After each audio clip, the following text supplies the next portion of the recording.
Awesome. And I had a couple people that haven't been able to make it tonight, and they definitely wanted me to record. So I'm just giving you guys a heads up that I am recording this. So awesome. That sounds great. And Courtney, why don't you tell us about what you've been up to? Yeah, so kind of through high school and college, I was obviously racing dinghies and then started doing a bunch of offshore and kind of like bigger boat stuff. So upon graduation, I kind of played hooky a little bit and quit. I had a job lined up in DC. I quit that in favor of going super yacht classic, kind of like one design racing. So that kind of like 6 month postponement ended up being like 3.5 years. So during that time, I was kind of just freelancing. I got a captain's license. I got an engineering certification. So depending upon the program I was involved with, I was kind of playing different roles. So yeah, kind of to Stu's point, it's nice. Like it's nice when you're running your own project, but it's also pretty nice sometimes just to manage a piece of it and to be able to fly in for the fun stuff and then promptly depart. So it was a good few years there, and then I got hooked up with a project called the Maiden Factor, and so with that, most recently for the last year and a half, we were sailing around the world raising funds and awareness for girls' education. So my role on that boat was engineer, and so yeah, kind of to everybody's point where you have to understand more than just sailing. It was pretty full on. We were doing ocean like crossings and offshore legs anywhere from a day to 30 days offshore at a time. So my responsibilities with that, obviously, we're dealing with the engine, which we try not to use, but obviously sometimes there's no wind on those equator crossings and you're forced to use it.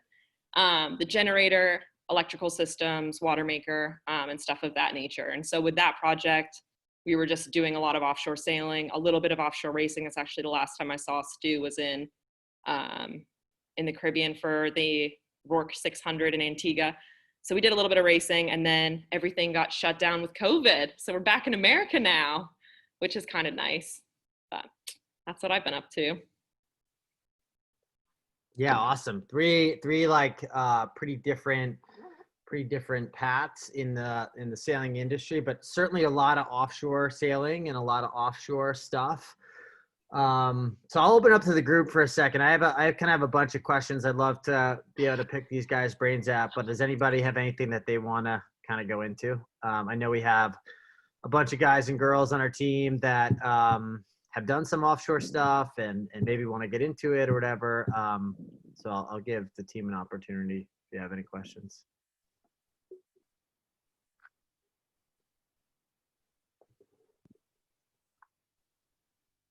Great. Well, I'll go into it then. So all three of you guys, I know, because I coached you guys and with you guys kind of a fair amount over the last bunch of years. When you're at least when you're in college, and you know, college sailing is all dinghy racing, small boats around, doing a lot of laps around Windward Lord courses predominantly, right? So, and you've all kind of gone into the offshore world. Like I guess what's appealing about the offshore stuff, or what kind of draws you to it, and why? You know, I know there's a lot of sacrifices to do it. You know, it takes you away from home a lot, and you have to kind of. It's certainly one of those gigs that you have to hustle for. You guys all kind of alluded to that as well. Like what? Why do you like offshore sailing, offshore racing? What's the big appeal? What's the big hook for you?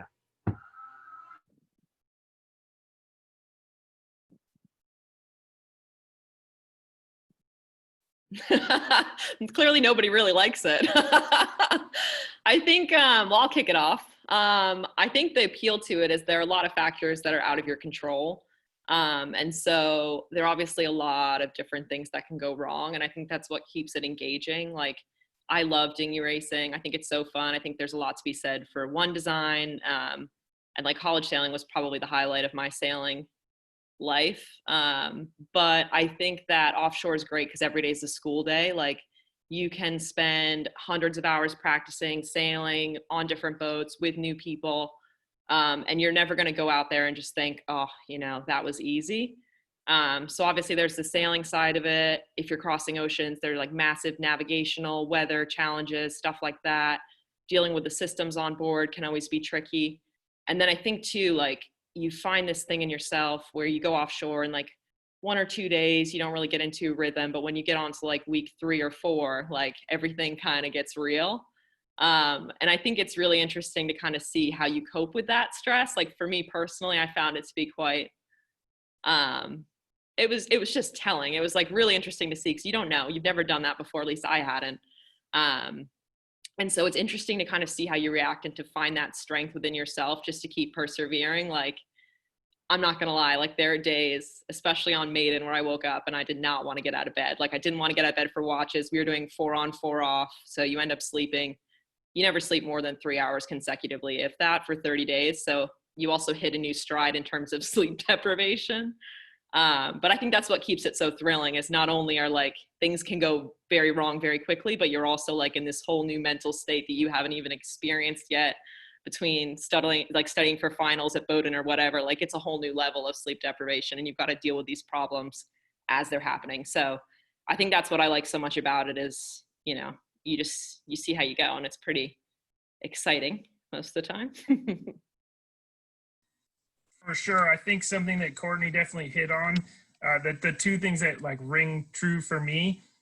First is that it tests you in a much broader range of skill sets. So, hopefully everything goes great and like the engine runs, but if it doesn't, you can't hire a mechanic. You got to figure out how to get to Bermuda or get to Hawaii or wherever you're going. And so there's like a level of preparation that's behind it that is something that's different than we're used to in the world today, because really we're not all that prepared. We can go to the store and get parts or whatever, and so that's pretty cool. And then the second part that Courtney said, which is also awesome, is that you do hit a rhythm offshore that is unlike a lot of things. And maybe it's similar in like alpinist mountain climbing or something, but yeah, so it's normally like 4-hour watches. So in theory you could get 12 hours of sleep, but obviously that doesn't work out because you have to go down and take your clothes off and deal with life. So yeah, 9 hours of sleep a day seems like a lot, but not when it comes 3 times in groups of 3, and that allows for the people's like real true inner selves to come out, which can sometimes be ugly, but most of the time it isn't. Most of the time it's really awesome. And when a group like leaves San Diego for Hawaii, they get to Hawaii, they know each other in a different way, in a way you can't know each other any other possible way. So I gotta say, you guys are both a lot tougher than I am. Like doing 4 on 4 off is awful. Like we mostly do like 3 on 6 off or like 4 on 8 off. Sometimes like when Shanley and I are sailing, we've got like a 40-foot boat and we're sailing double handed. We'll do like 2 on to 2 or 3 on, 2 on 2 off or 3 on 3 off at night, but then like catch up on sleep during the day. But 4 on 4 off like all the time. I think I would lose my mind doing that. I gotta say, I really miss dinghy racing. Like, I don't think I've sailed anything like shorter than like probably 30 feet long in 3 or 4 years. And like the last thing I sailed that was small was probably like a Hobie Cat in Grenada or something.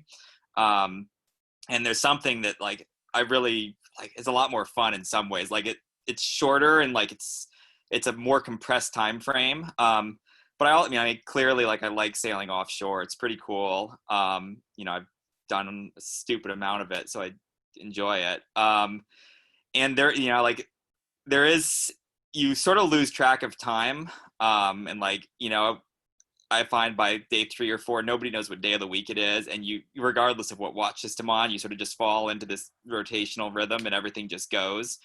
And like, it's a different experience than you get most other places, because it's not, basically you're out on the ocean and the ocean really doesn't care. Like it's not a personality. Like it's not like you're dealing with a boss or with other people. It just happens and you have to react to it.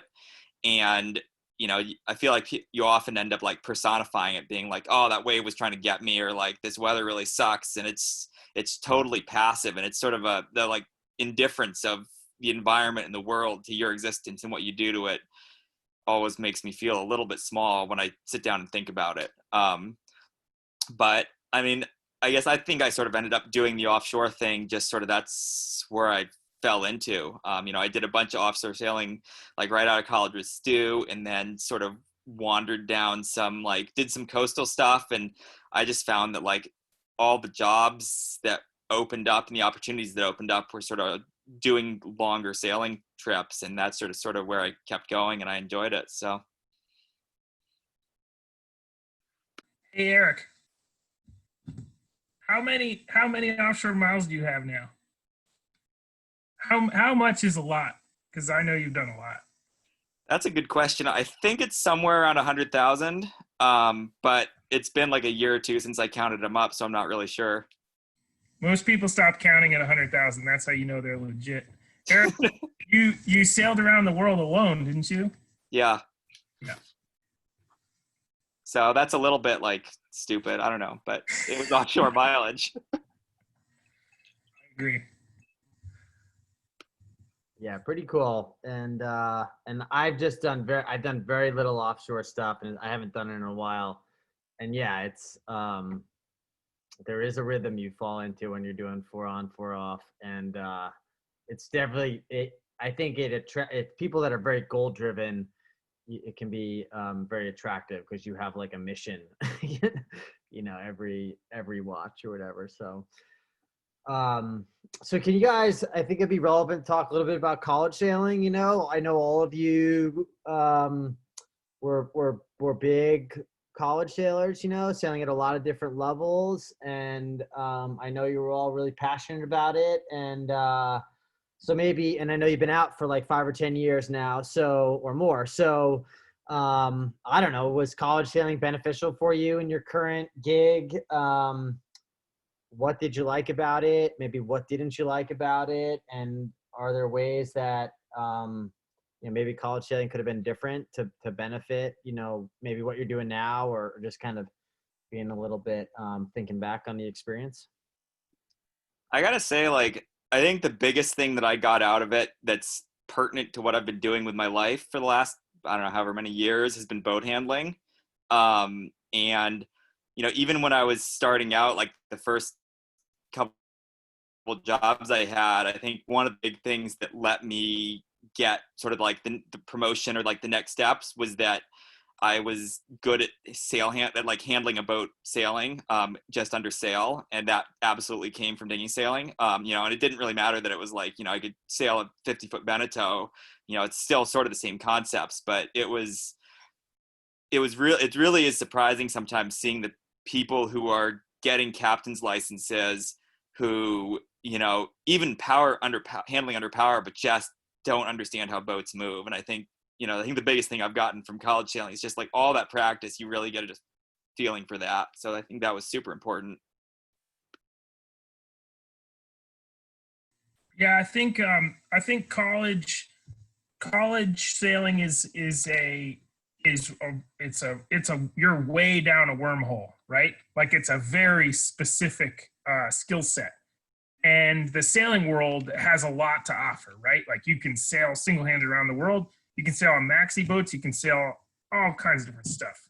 But I think for me, the thing that college sailing taught me the most was that if you want to be any good at anything ever, no matter what it is that you really have to commit to whatever that is, right? And so, you show up on day one at Bowdoin, and you're something, you got there, and then you go sail your first regatta, and you realize, okay, there's a long way to go.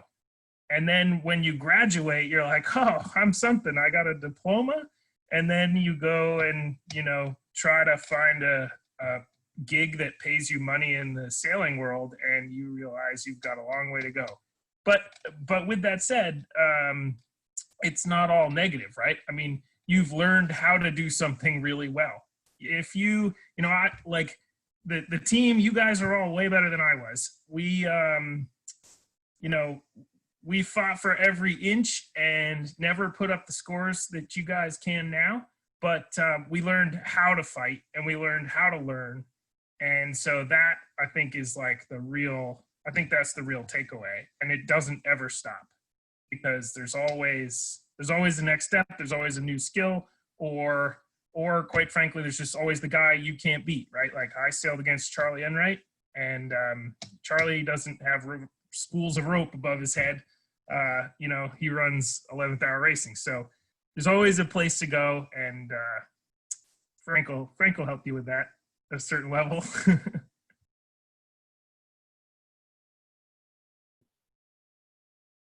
Yeah, I think to Stu's point, like there's a lot to be said for just the determination you develop in college sailing. Obviously, you got a lot of time on the water racing, and 18 races in a weekend is quite a bit of time to improve and to push yourself and to think through different ways that you could have done, or you could do the next race better, more or less. And yeah, definitely when you start out in sailing, if you're trying to, be paid a day rate and fly around and do some racing, that determination is pretty important. Having gone to the gym, obviously, in college is quite important. That's something that I should be keeping up with a little bit more. Staying super fit, especially in offshore stuff. Like, I think that dinghy sailing is really, really difficult. But offshore, like, you're trying to do it 24 hours a day for a few weeks at a time. So it takes its toll. So I think stuff like that makes a massive difference. Hiking for 5 more minutes is one thing, but trying to grind on a pedestal grinder for another 4 hours is a totally different animal. So that's something that I should improve on personally, and you guys should all enjoy while you have it. And yeah, it's kind of like a joke thing, but also important. It's pretty good. Those trips to Boston on the weekends where you're coachless and you're going through tolls and having to navigate and do all that stuff, I think ends up giving you a lot of self-sufficiency, which does become useful trying to plan your life, flying between these different regattas, getting yourself from place to place, because it does get pretty crazy. So that's another good skill that I think I developed personally, getting in and out of Boston with a minivan of kids, colleagues, fellow sailors. But yeah, and I think also the camaraderie. That's the last thing. I think, we had a lot of fun on the team when I was there. I have no doubt y'all are doing the same thing. And yeah, I think it's really nice to have that bond where you're all trying to improve together. And even if you're not racing together every weekend, you're tracking each other's progress. And it's cool on a bigger boat because then you just have so many more people around that you can kind of get feedback from, improve with, and kind of develop as a team. And you can see that all coming to fruition in real time because you're all together, and that's really special as well. What about some barriers that you guys have kind of had to deal with or overcome or whatever? And I don't know, they could be anything from like breaking into, breaking into sailing for a better team, or actually getting paid to do some sailing stuff, or I think Courtney, like the maiden factor, it'd be great to kind of get a little bit of background of like what that boat was and why it was created. And there's still some major gender barriers in the sport of sailing that I think college sailing does an okay job with, but it'd just be kind of good to get a sense of like what you guys have had to deal with and maybe overcome, and I'm sure still kind of fighting some of those battles. So.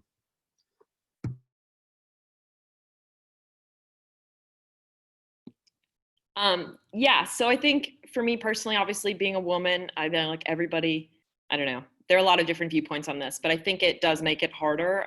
I find it funny because I graduated when I was 21, and then that winter I was running a boat in the Caribbean. It was like a 76-foot boat. I was the captain.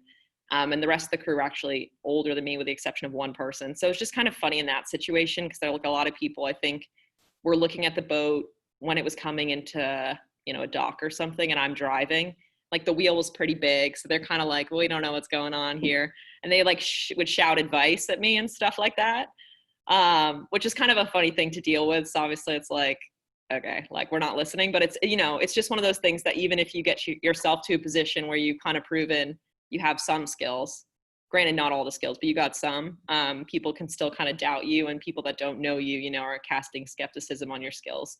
So I think that that's something that, rubbed me the wrong way. And it's something that I kind of, to some extent, recognize that I was doing at times. So like, I find it, it's a weird thing. I think it goes both ways. Like we would always pick up race crew in different ports that we weren't going to pay because we just needed to kind of wait on the rail. And it's kind of funny because I would catch myself and kind of question myself because I would have people come on the boat and I'd be like, well, I really wonder what their skills are like. But it's funny because you look at big beefy guys and you're like, well, they can grind. So, they're on. And so it's kind of funny how you make assumptions about skill and kind of like utility of these people based on their physical appearance. So that's something that I think is interesting. Yeah, and I think another thing is kind of age. Like with Maiden, I was the youngest crew member initially by 13 years when I joined. But I think obviously you can overcome all those things just by having a positive attitude. Our project was raising funds and awareness for girls' education. So we were trying to empower women in sailing, but and by having them on these legs. So we would have 2 mile builders on every leg, which were girls that we were trying to give opportunities, like offshore mile opportunities too, so that they kind of had a few miles under their belt that they could go and, you know, get deliveries with and then eventually be paid to do. And yeah, and I think that's another thing where like growing up, I was lucky because I did have the support of my local community and whatever kind of sailing I wanted to do. But across the board, that's definitely a major issue for girls. So I think, yeah, there are a lot of different hurdles there. And like Stu was saying, if you're trying to get paid to go sailing, like it's a really tough thing initially. So you kind of do have to like fight for that first opportunity, and then you just kind of have to like make it work. Like, you know, you're like doing miserable jobs on the boat. Like nothing about it's particularly glamorous. Like maybe the photos from the regatta look sick, but like you're covered in bilge water or whatever. So it's definitely not glamorous at the beginning, but it is really amazing because there are a lot of people within the industry that I think provide a really good support system and kind of structure in terms of having like mentors and stuff. And I found that personally, but it's not the same for everybody. So I think it's an interesting thing. It's tough to generalize, but I would say women in offshore sailing, coming back from doing the Maiden tour, I've done a little bit of like freelance stuff. And I think people are definitely taking me a lot more seriously now that I've done that. And to be fair, like it was, you know, it was a year and a half. So it was a significant amount of time. It was a significant amount of development. But I think, you know, it's kind of funny because going into that, I think I was feeling a little bit of frustration with different boats that I was on, that I didn't have a bigger role. You know, I wanted to learn more and kind of be more involved in things. So it's kind of constantly a battle, but I think that's what makes it interesting because you're always striving to achieve, you know, the next level. So it was a little bit long-winded. Sorry. No, I wouldn't say that was long-winded at all. I'd say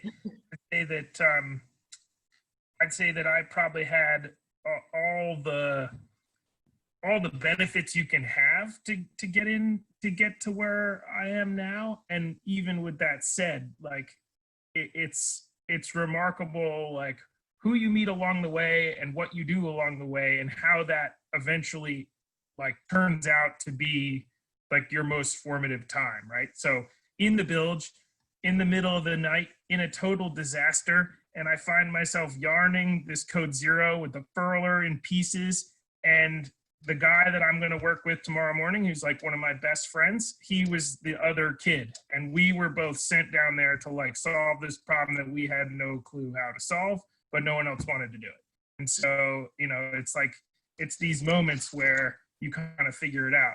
And you have to have some confidence in yourself that you'll figure it out, or at least that you'll make it up along the way. And I think that's a lot of the fun of it too, is that you kind of get to think critically and in a different way all the time.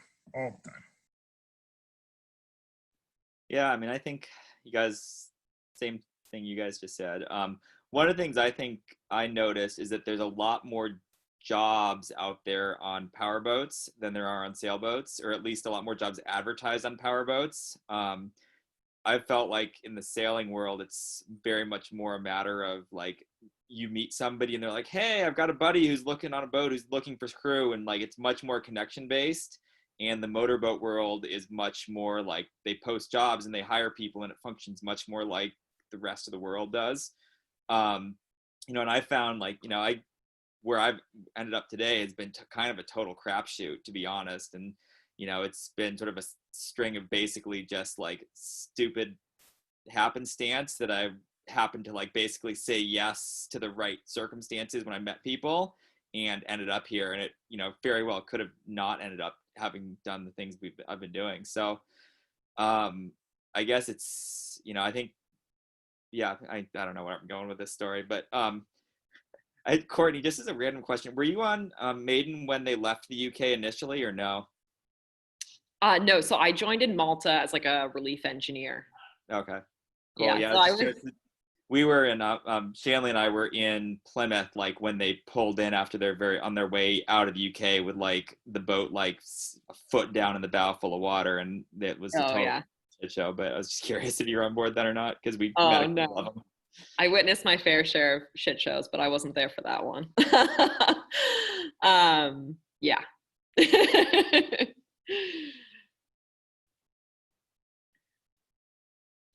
I have maybe one more question. And this is, I don't know if you guys can answer this, but it seems like, we're foiling is a big deal now, right? And it seems like it's finally kind of gotten into, maybe not finally, but it's gotten into the offshore world.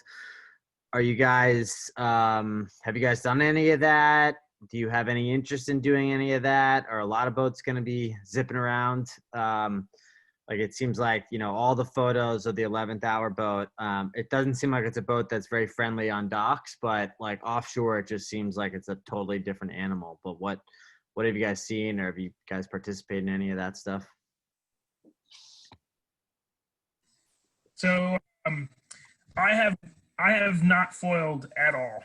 I'm a complete lead sailor, and I'd like to. I'd really like to. I'd like to like find my path to foiling, but I would see it mostly as a like a personal discovery, not so much professional development.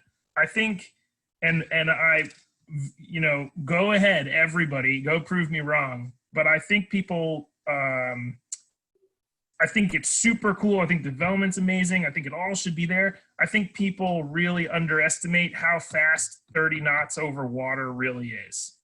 And I've gone 30 knots over water without foils, and maybe more like averaging in the 20s, in the low 20s, and it is the most ridiculously brutal thing. Like, put yourself in a ball jar and like shake a bee up in a ball jar, and that's how you feel like at the end of like 48 hours, averaging above 20. And I've kind of heard through the grapevine from guys who are sailing on the 11th hour boat that they are like desperately waiting for the day they can put foils on the rudders, because the boat like just slams all over the place because the bow's up in the air, but the ass end of the boat's dragging through the ocean, and they're like, come on, like let's solve the problem. So I think foiling is incredibly cool, and like I don't think Courtney or Eric will take this as an offense, but I think the real pro sailors of the world, the guys who are basically F1 drivers, that's what they're doing on a daily basis. And I'm not an F1 driver, I guess. I guess I'm more of a, I don't know, but it's super cool, but I can't even fathom the punishment that those guys must take. Yeah, I gotta say, like, I mean, I'm a lot more lead miney than Stu is. Like, I think the boat I've been driving for the last 12 years, like, maybe we'll hit 15 down a wave if we're like everything is perfect and the person on the wheel is like somebody who actually knows how to sail and not somebody from Kansas who's never seen the ocean before and who just wants to crash jibe all the time. I love watching videos of boats foiling, like it's what I do in my free time now that we're not sailing because of COVID. But I think I think it's got a long way to go still in terms of practicality, especially for like the kind of stuff that we do, where so much of like what limits my ability to sail is things breaking. And we're a pretty conservative boat, and like, it's a lot of what happens is you're fixing stuff in weird places. And if you don't have the budget to pay for composites people and like engineering to fix foils and stuff, I feel like you're just like, if you can't, you shouldn't be playing in that world, because it's just one more thing that's going to cause that you've got to have to fix someplace exotic that is, pretty hard to do right. So I love it. I'd love to get like on a foiling moth or like foiling windsurfer or something. Like I windsurf a lot, and like that'd be so cool, but I haven't been on foils either. So maybe Courtney is a lot more interesting and adventurous than either of us. so I think foils are for kiteboards. I'm a big proponent of that. I've never foiled on a sailboat. I have done some like modern boat sailing at like 37 to 40 knots, and that was terrifying enough. I think one of the crazy things about foiling, and it's kind of like a weird safety thing, and I'm surprised, to be honest, that like the Vendée Globe's going to move forward. I don't know if you guys like followed this, but Milizia, one of the boats, hit something in a transatlantic they did recently. They transferred then Greta back to Europe. So yeah, I think it's a pretty crazy thing to be foiling, especially single-handed. I think is kind of just nuts. So yeah, I think from a safety perspective, I'm not a huge proponent of it. I think you can get a boat, an old-fashioned boat going fast enough as it is, and I do think that kind of makes us all a bit of like a purist. You know what I mean? I'm a little bit frustrated with the direction the America's Cup's going. I think maybe I'm getting some positive nods from Stu and Eric about that. It's better to obviously be like monohull, but I think like all that stuff is just a little bit crazy. I think we kind of got to harken back to sailing in the old fashioned way. It's not as exciting on ESPN sports, but at least it's like more true to the sport. And I think, yeah, some of the foiling stuff's getting a little bit out of control personally. But Either that or we all just turning into old dinosaurs. well, I'm 25, so I'm not a dinosaur yet. Speak for yourself. I think I'm just kidding. I think there is something. I think there is a little bit to that. Like I think this is the way the world's headed, and I'll probably be left behind. But I am a dinosaur. When I was in Antigua, the Argo Mod 70 was down there. Yeah. I told you I manage the sail inventory for prospectors. So we have like 20 sails that we use any given day-ish. And we have like 100 sails that have been built for the boat over its lifespan in which we manage the data from. So we use those 100 sails to build hopefully the 20 sails, the next 20 sails better. And the foiling boats have like 3 or 4 sails, and they spend 5 full-time guys rebuilding foils. So we would be carrying sails around, and they would have 4 or 5 guys almost all night long, every single night, grinding away fiberglass or carbon fiber, fixing honeycomb cores, rebonding things back together, putting it all back together, and then they'd go out sailing the next day and they'd hit a trash bag and they'd have to redo it all again.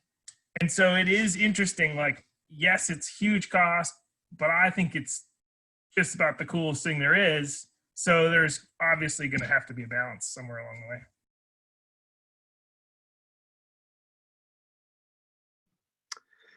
Cool. Well, I definitely want to be respectful of everybody's time. I know at least the students and myself were spending a lot, and you guys, I'm sure too, are spending a lot of time in front of computer screens, Zoom stuff. But I wanted to, if anybody else had any questions that they wanted to bring up, it'd be a great time. We appreciate you guys kind of joining us tonight. And yeah, I don't know. Does anybody have any other things, any other insights, questions? I've got a quick one from Courtney. I'm just curious if she's worked with like the actual crew from Maiden. Pardon? I'm curious if you actually worked with the whole crew from Maiden. If you sailed with the original crew from Maiden from the 80s? Oh yeah, I have. Yeah, I've sailed with quite a few of them now. So it was really cool. So our tour around the world kind of coincided unintentionally with the documentary tour. So at several stopovers we were at, some of the original crew would be there and we'd go out sailing on the boat. So it was pretty wild. Actually, we would go out on these day sails with like potential donors and whoever, young girls, anybody like kind of, involved with the cause. And we would get original crew members involved and we would leave the dock. And that's kind of when it would occur to us that this was the first time they had sailed the boat since they raced the boat around the world. And so a lot of them would burst into tears. They would go down below and kind of take a moment for themselves. So it was a really cool thing to kind of see that reunion play out in real time. So yeah, they're hilarious. They're so fun, the original crew. They're still really close, which is cool. And I think, with the tour kind of happening and the documentary coming out, they kind of reunited for the first time as a group. So it was a really special thing to witness that camaraderie, 30 years down the line. And I hope, 30 years from now, maybe we'll be doing the same thing, which would be pretty cool. We'll see how long the boat lasts.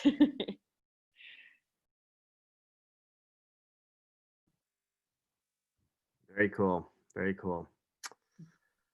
Well, great, everybody. Thanks for tuning in.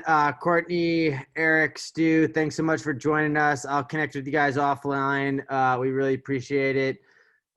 Good to kind of hear and talk sailboat stuff, and certainly in a discipline that we don't spend that much time. You know, it's like today it was blowing, maybe started at 40 knots on Harpswell Sound and then came down to 20.